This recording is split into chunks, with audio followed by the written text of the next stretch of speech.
Baik, selamat pagi. Assalamualaikum warahmatullahi wabarakatuh. Pagi ini kita belajar tentang pertanggungjawaban pidana. Oke, untuk merefresh pikiran teman-teman, jadi seperti yang pernah saya jelaskan sebelumnya dan sudah pernah saya gambarkan juga di papan tulis, silahkan teman-teman juga buka catatan teman-teman semua. Nah, saya pernah menjelaskan bahwa dalam hukum pidana intinya itu kita bisa belajar secara garis besar ya, ada dua hal. Yang pertama, tindak pidananya, dan yang kedua, pertanggungjawaban pidana. Tindak pidana itu erat kaitannya dengan perbuatannya, sedangkan pertanggungjawaban pidana erat kaitannya dengan kesalahan, yang mana kesalahan itu bisa dibagi menjadi dua, yaitu berupa kesengajaan dan juga kelalaian. Nah, perbuatan itu tadi yang melekat dengan tindak pidana itu maka dia termasuk melawan hukum objektif, sedangkan kesalahan itu melawan hukum subjektif. Jadi kesalahan itu yang dilihat adalah sikap batin atau niat dari pelakunya, seperti itu. Harapan saya teman-teman masih ingat ya dan dicatat di catatan kalian masing-masing. Dan itu untuk merefresh. Nah, sekarang kita masuk ke pertanggungjawaban pidana. Nah, pertanggungjawaban pidana ini erat dengan asas, yaitu asas kesalahan yang mengatakan bahwa tiada pidana tanpa kesalahan, atau Genstra-Saunders-Gold. Nah, berdasarkan yang sudah saya sampaikan tadi sebelumnya juga, dan yang pernah saya gambarkan bagannya di papan tulis, ya maka asas kesalahan ini adalah dasar dari adanya pertanggungjawaban pidana. Nah, pertanggungjawaban pidana sendiri, Simons mengartikan bahwa suatu keadaan psikis sehingga penerapan suatu ketentuan pidana dari sudut pandang umum dan pribadi dianggap patut. Lebih lanjut, Simon mengatakan dasar adanya tanggung jawab dalam hukum pidana adalah keadaan psikis tertentu pada orang yang melakukan perbuatan pidana dan adanya hubungan antara keadaan tersebut dengan perbuatan yang dilakukan yang sedemikian rupa sehingga orang itu dapat dicela karena melakukan perbuatan tadi. Nah, ini bedanya dengan yang teman-teman sudah pelajari sebelumnya tentang hubungan kausalitas, yaitu kalau hubungan kausalitas kita mempelajari tentang hubungan antara perbuatan pelaku dan juga akibat yang terjadi karena perbuatan si pelaku itu tadi. Jadi kalau hubungan kausalitas kita belajar hubungan antara perbuatan dan juga akibat. Tapi kalau kita udah bicara tentang pertanggungjawaban pidana, ya maka kita yang dipelajari adalah hubungannya antara si perbuatan si pelaku dengan niat atau sikap batinnya si pelaku. Nah, jadi yang dilihat adalah perbuatannya si pelaku, hubungannya perbuatan si pelaku dengan niat atau sikap batinnya si pelaku. Yang mana nanti niat atau sikap batin pelaku ini akan berujung pada atau erat kaitannya dengan kesalahan. Yang kesalahan itu tadi juga bisa dibagi menjadi dua. Ada dolus dan juga ada culpa. Atau ada kesengajaan ada kesengajaan dan kelalaian. Seperti itu. Nah, sehingga kesalahan ini akhirnya menjadi elemen terpenting dari pertanggungjawaban pidana. Tuh. Nah, kita lanjut ke slide berikutnya. Nah, sekarang kita belajar tentang kesalahan. Tadi barusan saya bilang bahwa elemen dari pertanggungjawaban pidana adalah kesalahan. Nah, menurut Metzger, ya, kesalahan itu sebagai keseluruhan syarat yang memberi dasar pencelaan pribadi terhadap pelaku perbuatan atau tindak pidana. Remling juga memberikan definisi tentang kesalahan, yaitu sebagai pencelaan yang ditujukan oleh masyarakat yang menerapkan standar etis yang berlaku pada waktu tertentu terhadap manusia yang melakukan perilaku menyimpang yang sebenarnya dapat dihindari. Seperti itu.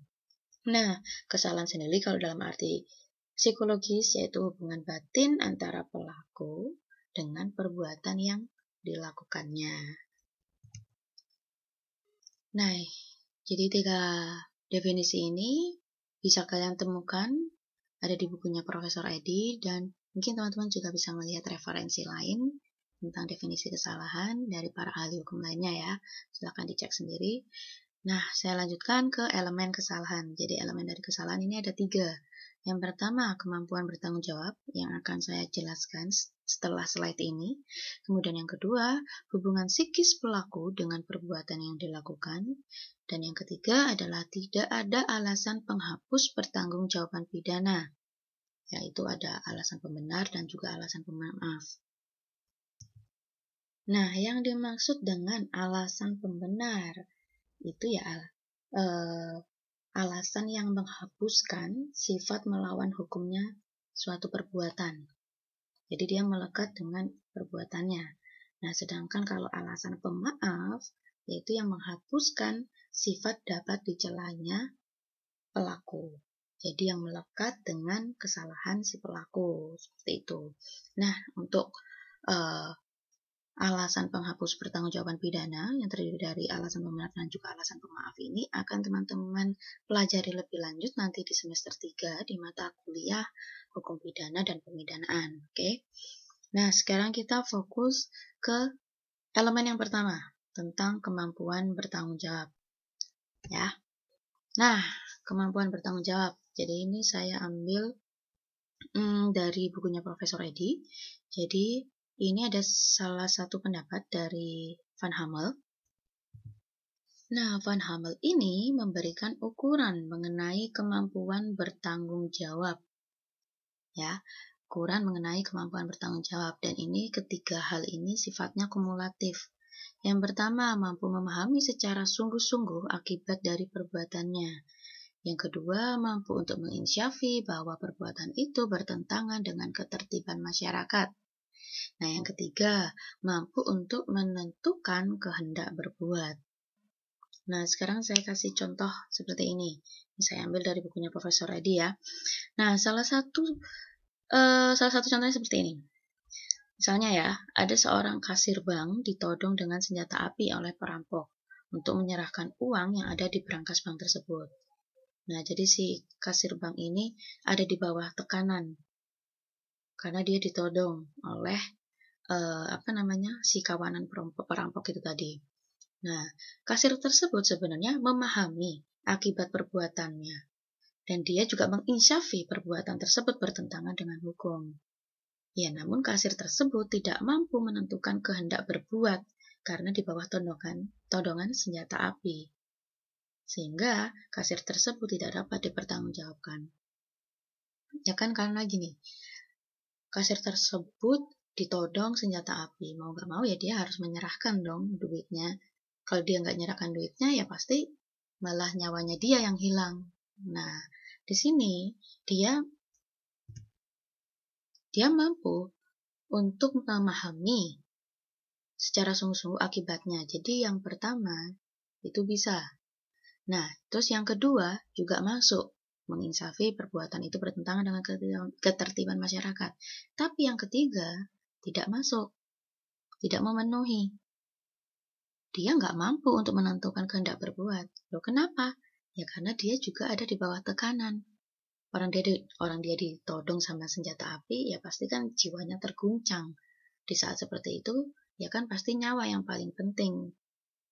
Nah, sehingga akhirnya kasir tersebut tidak dapat dipertanggungjawabkan. Tuh. Oke, berikutnya. Jadi kemampuan bertanggung jawab ini dalam KUHP kita yang berlaku saat ini itu sebenarnya tidak dirumuskan secara positif. Jadi dirumuskan secara negatif. Kenapa sih Bu kok dirumuskan secara negatif? Nah, kita bisa lihat di ayat 1 ini.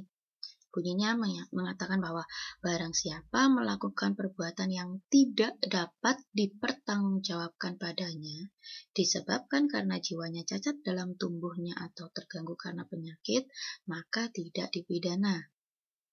Nah, ini kenapa sih dibilang dirumuskan secara negatif? Ya karena ini. Yang dirumuskan di dalam pasal ini ternyata adalah suatu perbuatan yang tidak dapat dipertanggungjawabkan.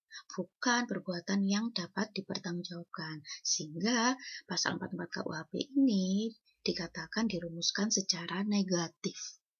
seperti itu. Nah, jadi kalau berdasarkan pasal ini ya jelas kalau misalnya orang gila melakukan tindak pidana pengerusakan barang. Nah, itu tidak bisa kemudian orang gila tersebut dipertanggungjawabkan perbuatannya secara pidana, itu nggak bisa. Karena berdasarkan pasal 44 ini ya dia tidak dapat dipidana seperti itu, karena jiwanya yang cacat dalam tubuhnya atau terganggu karena penyakit mental dan sebagainya, seperti itu. Nah, sekarang saya jelaskan ke bahasan berikutnya, yaitu tentang ketidakmampuan bertanggung jawab untuk sebagian. Ya, walaupun ini pernah saya jelaskan ke kalian sebelum-sebelumnya, tapi saya refresh lagi, saya ingatkan lagi ke kalian tentang materi ini ya. Nah, contoh kasus pertama, seorang kleptomani. Nah, seorang kleptomani ini berarti penyakit jiwa yang suka mengambil barangnya orang lain secara spontan. Namun tidak disadarinya bahwa perbuatan tersebut terlarang. Misalnya nih, si Faiz ngambil penanya si Bayu. Nah, tapi dia ngambilnya spontan dan dia memang punya penyakit kleptomani nih misalnya. Ya udah, nggak bisa kemudian dia dikenakan tindak pidana pencurian. Itu tidak bisa. Jadi dia tidak bisa dipertanggungjawabkan secara pidana. Nah, tapi lain halnya kalau yang ternyata dicuri sama si Faiz itu adalah mobil. Kalau tadi kan pena itu ya nilainya nggak seberapa lah. Nah, tapi kalau yang dicuri mobil, ya maka si Faiz ini tetap dimintai pertanggungjawaban. Kenapa? Selain mobil bernilai tinggi, mencuri mobil itu bukan suatu hal yang terjadi secara spontan. Nggak kayak lu ngambil penanya orang yang bisa diambil secara spontan. Tapi kalau mobil kan nggak bisa yang kemudian diambil dengan cara yang spontan gitu. Nah, sehingga ini disebut ketidakmampuan bertanggung jawab untuk sebagian. Jadi, dia tidak mampu bertanggung jawab untuk pencurian pena tadi, tapi dia mampu dipertanggungjawabkan secara pidana untuk pencurian mobil. Nah, ini contoh kasus yang pertama, kleptomani. Sekarang kita beralih ke yang kedua, misalnya klaustrofobi. Nah, klaustrofobi ini adalah penyakit jiwa berupa ketakutan untuk berada di ruang sempit. Nah, jadi kalau seorang klaustrofobi ini berada di ruang sempit, itu kemudian ada kayak guncangan di dalam jiwanya sehingga dia berusaha untuk merusak pintu, memecahkan kaca jendela, atau merusak barang-barang di sekitarnya lah. Nah, ini nggak bisa kemudian dia dipertanggungjawabkan karena telah melakukan perusahaan barang. Nah, dia nggak bisa dipertanggungjawabkan terhadap tindak pidana pengerusakan barang tersebut gitu. Nah, tapi lain hal jika seorang klaustrofobi kemudian memerkosa anak di bawah umur, memerkosa anak yang usianya di bawah 18 tahun. Nah, itu beda lagi ya, dia bisa dipertanggungjawabkan. Nah, jadi pada intinya itu yang tidak bisa dia pertanggungjawabkan yaitu yang terkait dengan perbuatan yang terkait dengan penyakit jiwa yang dia punya. Kalau misalnya dia punya penyakit jiwa berupa tidak bisa berada di ruang sempit karena dia merasa takut, sehingga dia memecahkan kaca dan sebagainya, nah itu nggak bisa kemudian dipertanggungjawabkan untuk itu. Tapi ya kalau untuk tindak pidana yang lain yang tidak ada kaitannya dengan penyakit jiwanya dia, kayak misalnya dia memperkosa lah atau mencuri lah, itu bisa dia dipertanggungjawabkan, sehingga ini disebut dengan ketidakmampuan bertanggung jawab untuk sebagian. Sama halnya dengan kasus yang ketiga, piromani. Jadi piromani ini adalah penyakit jiwa yang suka membakar tanpa alasan yang pasti. Nah, kalau misalnya seorang piromani ini kemudian tiba-tiba membakar surat-surat penting banget, tapi ya sepenting apapun surat itu ya kalau dia punya penyakit jiwa piromani ya maka tidak dapat dipertanggungjawabkan perbuatannya itu secara pidana. Nah, jadi intinya ketiga contoh kasus ini ya antara perbuatan yang dilakukan itu ada hubungan sebab akibat, ada hubungan kausalitas dengan penyakit jiwa yang dideritanya. Jadi saling berkaitan, saling berhubungan antara perbuatan yang dilakukan dengan penyakit jiwa yang dia derita. Tuh. Dan sebaliknya, jika perbuatan yang dilakukan itu tidak ada hubungan akibat, tidak ada hubungan kausalitas, nggak ada kaitannya gitu dengan penyakit jiwa yang dideritanya, ya maka tetap dapat dipertanggungjawabkan. Sebagaimana 3 contoh yang sudah saya contohkan tadi. Nah, oke. Nggak usah panjang-panjang ya, jadi penjelasan saya cukup sampai di sini. Kita lanjutkan ke diskusi saja.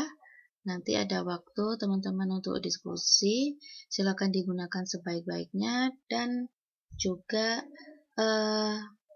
sebisa mungkin, seaktif mungkin untuk tanya jawab di forum diskusi yang sudah saya sediakan di elearning.fes.unjaya.ac.id gitu. Oke. Materi referensi hari ini diambil dari bukunya Profesor Edi Omar Syarif Yarij, Guru Besar Fakultas Hukum Universitas Gadjah Mada. Oke, kuliah saya akhiri. Terima kasih atas perhatiannya. Sekian.